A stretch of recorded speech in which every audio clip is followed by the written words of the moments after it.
lo profundizamos en una entrevista en vivo. Son las 7:37. Damos la bienvenida al arquitecto Fernando Carrión, académico de la Flaxo, experto en temas de seguridad. Arquitecto Carrión, bienvenido. 30 días más. Muchísimas gracias por la invitación y un saludo cordial a toda la audiencia. Muchísimas gracias a usted también por atendernos. 30 días de extensión ha recibido el estado de excepción por parte del presidente de la República. Se da justamente cuando hay una enorme intensidad en las investigaciones que lleva adelante la Fiscalía con temas relacionados con la delincuencia organizada y su infiltración en estamentos políticos y económicos de Ecuador. ¿Cómo ve usted la situación? ¿Qué es lo que va a pasar en el futuro cercano? Esta herramienta de los estados de excepción tiene límites, la presencia de los militares en las calles actuando también en contra de las acciones de los delincuentes, también son temas excepcionales. Sí, bueno, uno tendría que ver lo que ha ocurrido estos primeros 60 días del estado de excepción y sobre todo de la declaración de conflicto interno armado, es decir, de una guerra frente a las 22 estructuras criminales que fueron calificadas como terroristas. Y los resultados aparentemente son buenos. En el tema de las cárceles están intervenidas 17 cárceles de forma directa por las Fuerzas Armadas.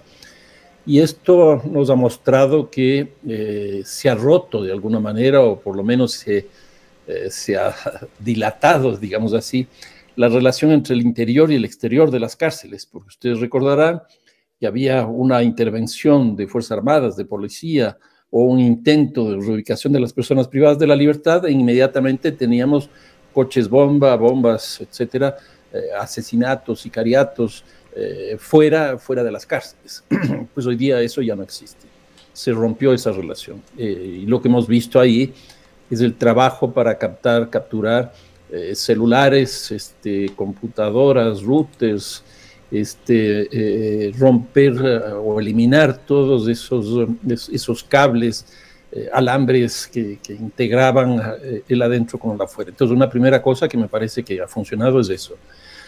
Una segunda es que en el interior lo que teníamos era un mercado donde todo se compraba y todo se vendía, que esta es una vieja tradición que, bueno, no solo existe en el Ecuador, que históricamente lo que teníamos era un caporal y que en este último tiempo más bien el caporal desaparece y eran las propias estructuras criminales las que manejaban este negocio, este mercado.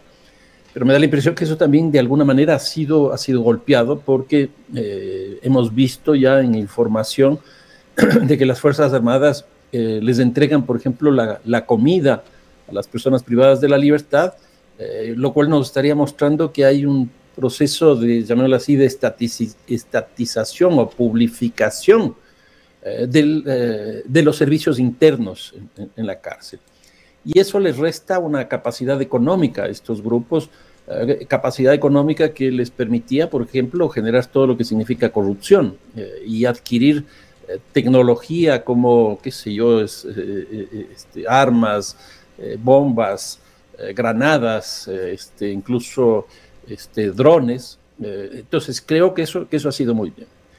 Yo estoy de acuerdo con el asambleísta Berresueta. Yo he venido sosteniendo desde ya el año pasado mismo que el SNAI tiene que cerrarse, el SNAI tiene que desaparecer. En lo que sí no estoy de acuerdo es que tiene que construirse un ministerio para esto. Yo creo que en la época en que hubo un ministerio se justificaba porque en aquella época la cárcel era básicamente un espacio donde se purgaban penas.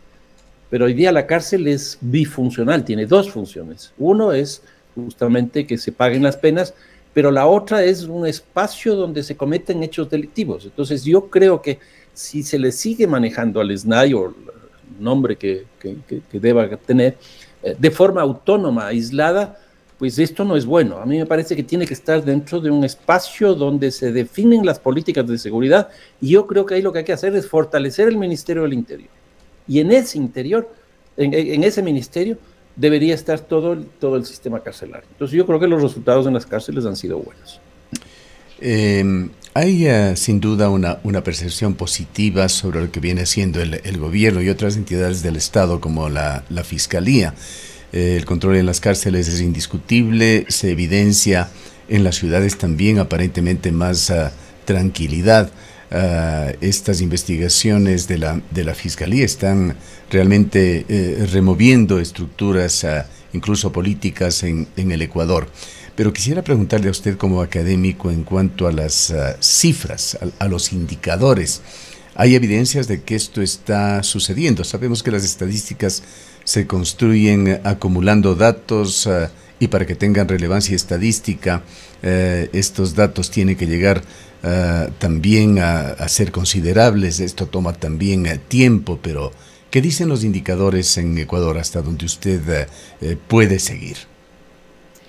Hay un académico muy bueno, Máximo Soso de Argentina, que él sostiene que en general en América Latina las cifras se manufacturan. Y yo creo que eso es absolutamente cierto. Eso lo hemos visto en muchos casos. Así es. Sí, exactamente. Ahora, pongamos el caso de que las cifras están bien, pero aquí me parece que hay un ejercicio estadístico que no es correcto, porque simplemente lo que se está haciendo es comparando el día de hoy con el día de ayer. Y lo que hay que hacer es comparar el día de hoy con lo que fue el año pasado.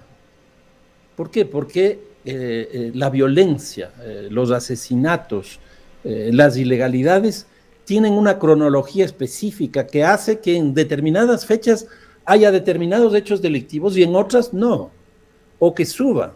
Por ejemplo, todo fin de año tiene tasas de homicidios muy altas y tasas de delitos muy altas. Entonces, si nosotros comparamos hoy día con diciembre y con enero, obviamente que va a bajar, porque siempre baja. Entonces, lo que nosotros tendríamos que comparar son los meses de enero y febrero con respecto a los meses de enero y febrero del año pasado, que yo creo que de todas maneras sí tiene que haber bajado, pero no en la magnitud que se está haciendo ahora. Entonces, yo creo que aquí hay un problema de la forma en que nos están presentando los datos, que en ese sentido me parece que no corresponden con lo que efectivamente está ocurriendo. ¿Que ha bajado? Yo creo que sí. Y aquí viene una segunda cosa. Si lo que veíamos hace un rato en las cárceles es interesante, lo que existe en la calle también. ¿Y por qué esto?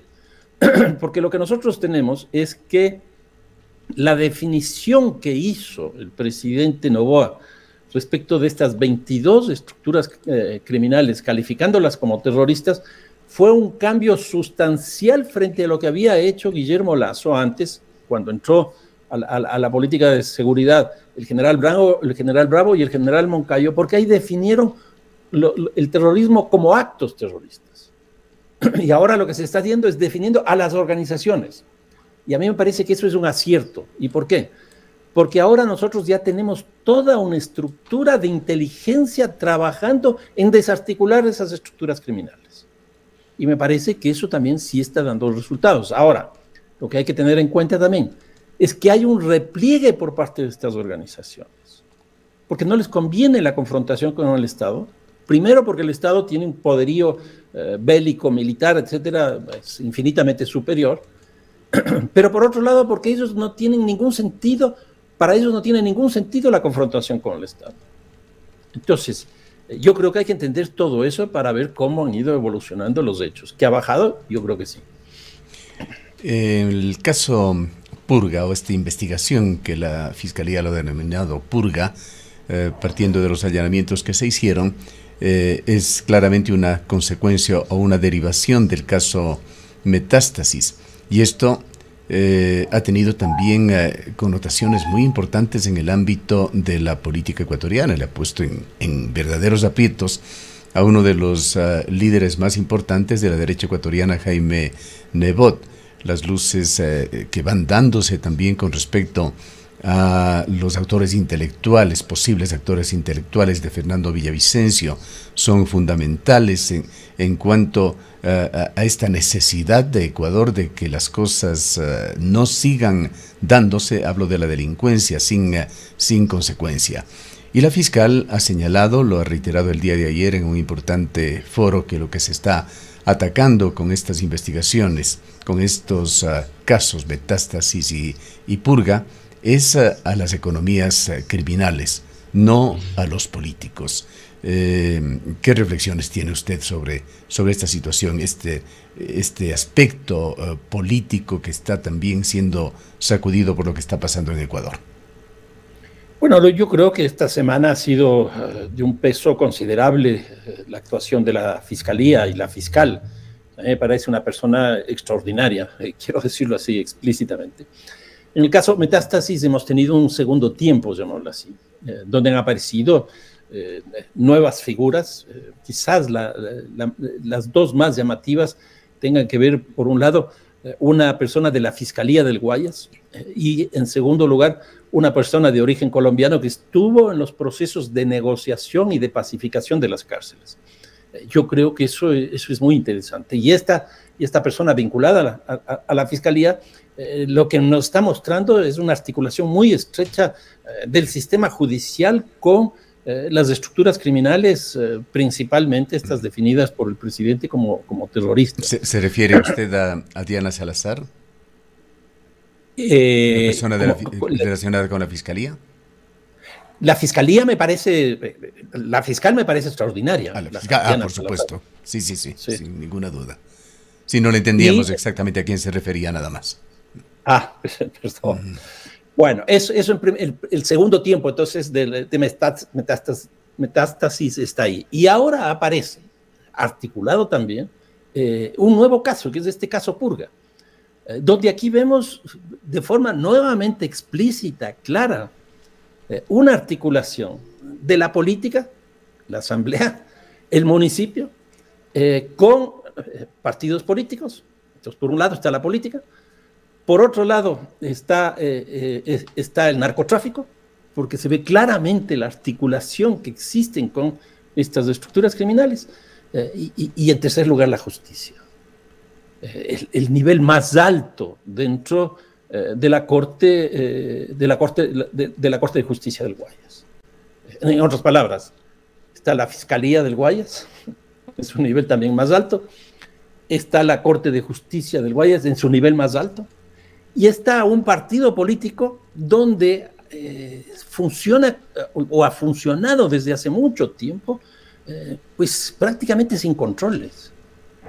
Y entonces aquí, por ejemplo, lo de la fiscal a mí me parece impresionante, porque ella está a las puertas de un juicio político y los votos van a ser contados uno por uno, y se va contra un partido explícito que va a votar y que tiene una votación relativamente importante en la Asamblea. En otras palabras, ella está midiendo exclusivamente el tema de la justicia, y a mí me parece que eso hay que resaltarlo. Y el papel de los legisladores, esos enlaces con la Asamblea, el asambleísta Muentes, Ronnie Aliaga, esos operadores de niveles intermedios o bajos como Diana Salazar, pero personas con una enorme peligrosidad, particularmente Salazar. No, y ahí tenemos los casos que usted está señalando. Ahí tenemos dos partidos políticos. El uno con 51 votos, si no me equivoco, y el otro con 18. Es decir, si nosotros sumamos de eso, ya pasamos de la mitad. Y yo creo que aquí la justicia con los ojos vendados y la fiscal general con los ojos vendados. Y ha golpeado a los dos partidos políticos más altamente representativos en la Asamblea, y con actores con nombre y apellido y con acciones específicas de cada uno de ellos. El uno, desgraciadamente, ya ha fugado, y el otro ya está sometido al sistema carcelario. Esa defensa de la Revolución Ciudadana a Muentes ha sido realmente un paso analizado desde el punto de vista político desastroso. Aparentemente hay una situación ya de desesperación que se está dando en ese movimiento con respecto a estos temas. Allí mismo se anuncia que hay cosas por venir en una serie de ataques que ya no se entienden mucho hacia dónde mismo van. Es que lo que ocurre es que una vez que encuentra el hilo, pues eso nos conduce a cosas mucho mayores. Eso es evidente. Se encuentra el punto de partida y van apareciendo más y más y más cosas. O sea, por ejemplo, Metástasis originalmente eran 31 personas y provenientes de distintos lugares.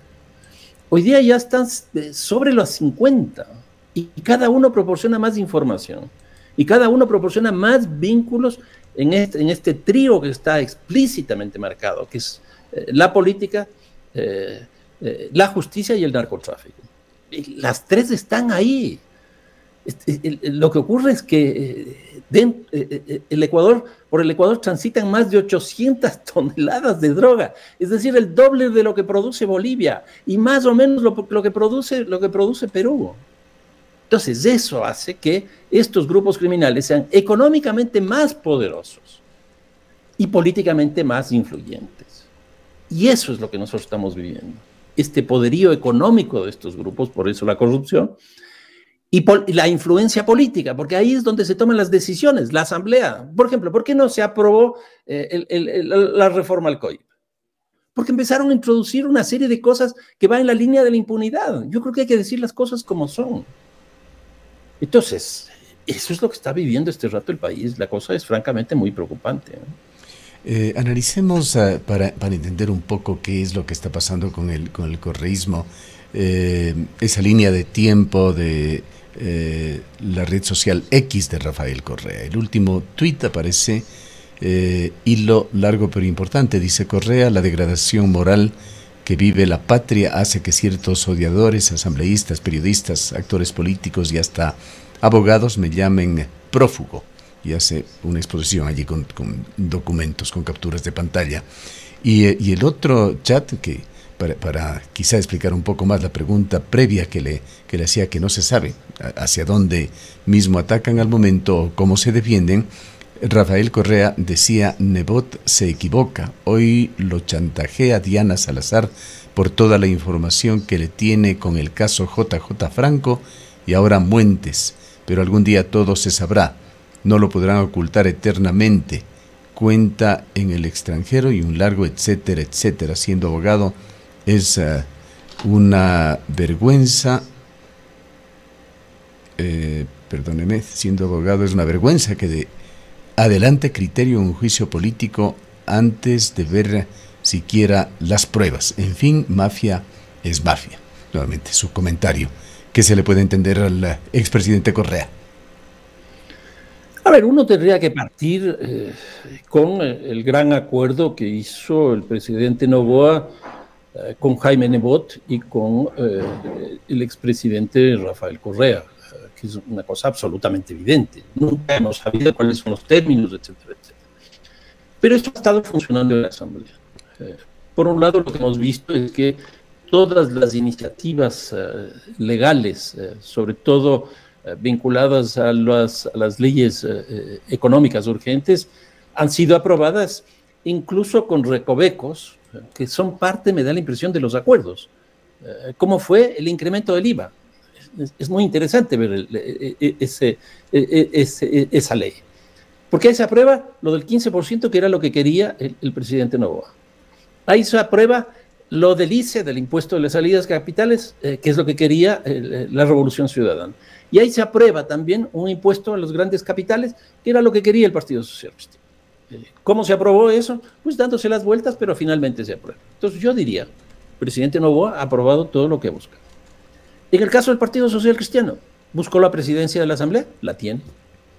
Y ahí hay un juego muy, muy, muy extraño, porque cuando hay que tomar algunas decisiones, el presidente de la Asamblea se va a España o pide vacaciones o lo que sea para que lo maneje directamente la Revolución Ciudadana. Entonces, en el reparto de los poderes dentro de la Asamblea, el Partido Social Cristiano salió con lo que quería. Y en el caso de la Revolución Ciudadana, pues también vamos viendo cómo algunas cosas han ido obteniendo. Pero sin embargo, yo creo que toda la fuerza está puesta en las reformas legales para la impunidad y en segundo lugar para destituir a la fiscal general. Lo que acaba de hacer ahora la fiscal general, como decía yo hace un momento, Diana Salazar, es una cosa impresionante, porque se está yendo contra los aliados, llamémoslo así, que ella podía tener en la Asamblea. Por suerte se han ratificado diciendo que no van a votar por la destitución. Habrá que ver. Entonces yo creo que estos tres grupos, de una u otra manera, han salido beneficiados Pero me parece que el que más ha ganado en esto, y yo creo que aquí ha sido francamente pues, un éxito político, sin duda es el presidente Noboa. El presidente Noboa eventualmente va a tener que tomar también una posición y sobre todo en la Asamblea las cosas van a moverse. Y con esto concluimos, arquitecto Carrión. ¿Qué va a pasar con ese pacto de gobernabilidad? ADN, Revolución Ciudadana, Partido Social Cristiano. A mí me parece que estamos viviendo ya los desertores de este pacto, y no por la propia lógica del mismo, sino porque estamos entrando ya en campaña electoral. Entonces, por ejemplo, frente a la consulta, pues no hay unanimidad de estas tres fuerzas. ¿Y por qué? Porque la consulta, si bien va a absolver algunas preguntas que pueden ser interesantes, por ejemplo, el tema laboral, que yo creo que es la más discutible de las preguntas, está la extradición, que ha sido planteada en varias ocasiones. Entonces, yo creo que eso va a dividir, va a fraccionar. Pero lo que está detrás de eso son las elecciones de febrero del 2025. Es decir, nosotros ya tenemos los candidatos, ya está la parrilla de candidatos. Y aquí los partidos políticos tienen que diferenciarse, y tienen que diferenciarse para fortalecer sus posiciones de sus candidatos. Entonces yo creo que, o sea, las elecciones son el 21, la consulta es el 21 de abril. Queda un mes. Y yo creo que hasta ahí llegaremos. Y a partir de ese momento cada uno andará en su propio andarivel. Bien. Queremos agradecerle mucho por habernos acompañado. No, muchísimas gracias. Declaraciones del arquitecto Fernando Carrión. Él es catedrático de la Flaxo, experto en materia de seguridad. Son las 7:59 minutos. Nuestro hogar es un lugar seguro.